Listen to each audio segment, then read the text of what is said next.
홍주는 중전의 이야기를 듣고 주술을 시작했다.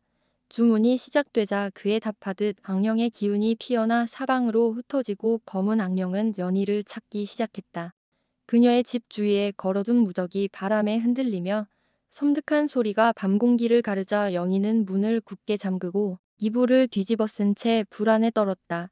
한편 최연서의 집에서는 늦은 밤 귀가한 풍년이 아버지의 꾸지람을 받고 있었다. 풍년은 연희와의 만남을 말리는 이유를 따져 물었고 왜 그녀가 그곳에 머무는지 알고 싶어 했다. 그러나 최현서는 그 사정을 끝내 말하지 않았다. 풍년은 분노를 억누르며 그럴 수 없다고 말한 뒤 방을 박차고 나갔다. 그 시각 허욱의 집에서는 또 다른 다툼이 벌어지고 있었다. 허욱의 어미 손씨가 허준의 행동을 문제 삼아 그의 어미를 불러놓고 나무라는 중이었다. 손씨는 허준이 영특함을 알기에 혹여 자신의 아들보다 앞서 과거에 급제라도 할까 두려웠기 때문이다. 그래서 허준이 무슨 일을 하려 하면 번번이 막았고 그 앞길을 꺾어 놓았다. 허준의 어머니는 그런 대접을 받으며 속수무책으로 시달렸고 허준은 부모의 잘못으로 아무것도 하지 못한 채 가슴속에 서글픔을 삼킬 수밖에 없었다. 그 시각 허준은 연희에게 전할 연을 찾아 그것을 가지고 그녀의 집을 찾았다. 연희는 심하게 다친 허준을 보고 무모하다며 꾸짖었고 이내 그의 상처를 치료해 주었다. 허준은 곧장 돌아가려 했으나 집 주위를 감도는 음산한 기운에 발걸음을 멈추었다. 결국 그는 연희의 집에 머물며 등마루에서 잠을 청한다. 한편 최연서는 17번째로 발현된 죽음의 저주에서 연희를 구해내기 위해 방도를 찾아 나섰다. 그 무렵 마을 귀방에서는 허준이 연을 들고 허욱을 찾아왔다. 그러나 허욱은 약속했던 500냥을 내놓지 않고 몇 잎의 엽전만을 던져주면 나머지는 나중에 주겠다고 말했다. 허준은 그 말을 듣고 허탈한 심정으로 돌아서려 했으나 근데 허욱의 모욕적인 말에 분노를 억누르지 못했다. 결국 그는 허욱을 거칠게 응징하고야 말았다. 허준은 지친 몸으로 집에 돌아왔다. 그의 어머니가 기다리고 있었지만 곧 허욱도 비틀거리며 집으로 들어섰다. 그 모습에 모두가 놀랐다.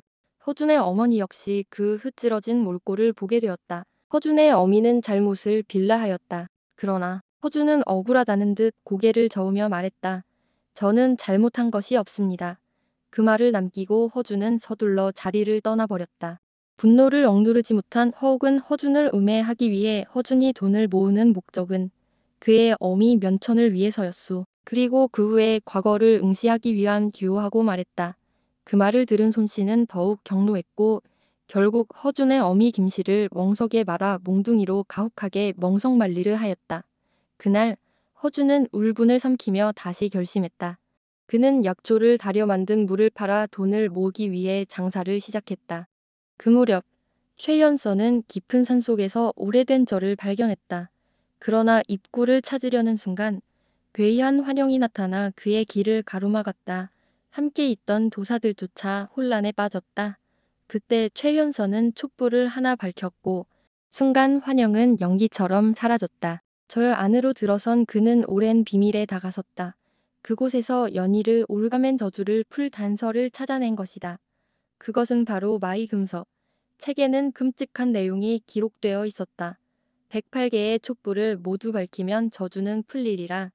그러나 그 초에는 반드시 저주받은 자의 기도가 깃들어야 하며 만약 기일을 넘기면 기도한 자는 저주로 죽게 되리라.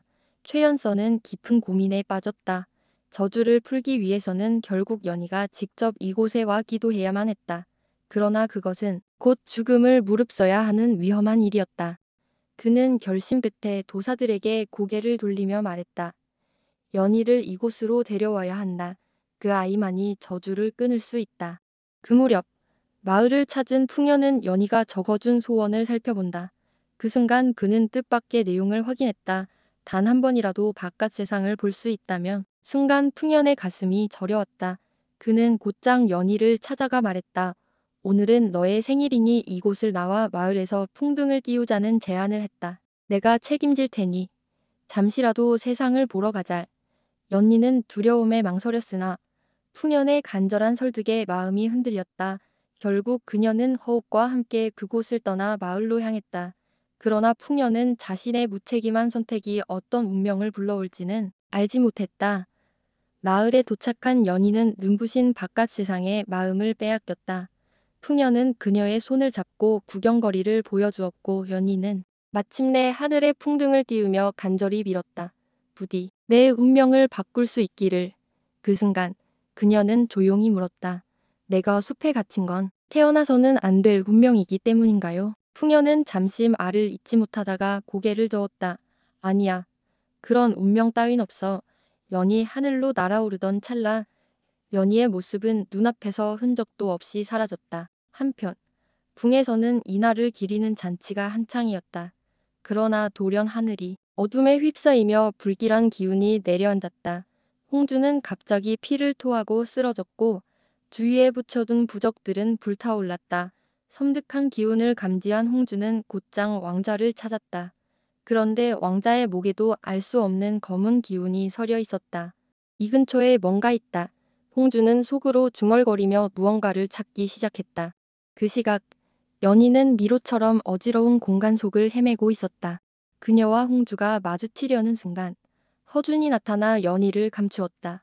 어찌 된 일이냐? 허준의 물음에 연희는 대답하지 못한 채 기절에 쓰러졌다. 풍년은 그녀를 품에 안고 안전한 곳으로 옮겼다. 그러나 연희는 끝내 숲으로 되돌아가야만 했다. 그날 밤 최연소의 집에서는 풍년이 저주를 받아 쓰러지고 말았다. 연희도 그 저주에 안전할 수는 없었다.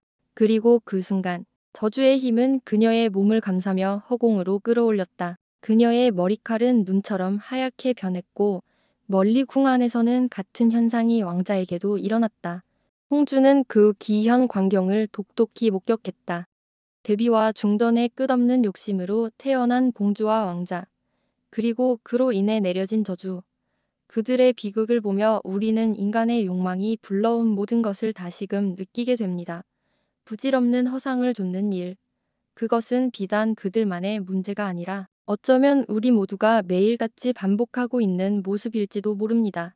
드라마 속 이야기가 허구처럼 보이지만 지금 우리가 겪고 있는 현실 또한 거울처럼 겹쳐 보이는 순간이 있습니다. 그래서 더 허탈하고 더 씁쓸합니다. 앞으로 닥쳐올 드라마의 전개가 기대되는 동시에 여러분은 이 이야기를 통해 어떤 생각을 하셨나요? 여러분의 목소리를 댓글로 나눠주시면 함께 더 깊이 생각해 볼 수 있을 것 같습니다.